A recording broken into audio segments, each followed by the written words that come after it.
Welcome to the Slop Farm. Enjoy the video. You start by opening Google Photos and getting to the Utilities section. This is where Locked Folder lives.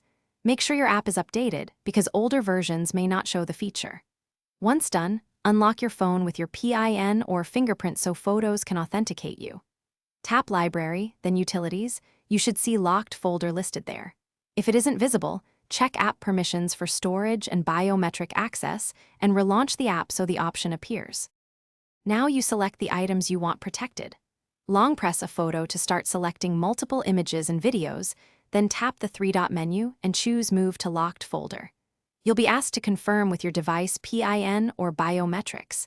This verifies it's really you. Once confirmed, those files are removed from your main library and any albums and stored only in the locked folder. Make sure you understand they won't be backed up to the cloud by default.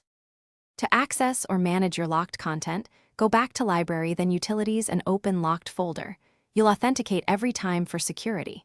To move an item out, select it, use the three-dot menu and choose Move out of Locked Folder so it returns to your library. If you can't find the folder or moves fail, make sure Photos is up to date, verify storage permissions, and restart the app or device. This resolves most sync and visibility issues quickly. Thanks for watching. Consider subscribing if we helped you today.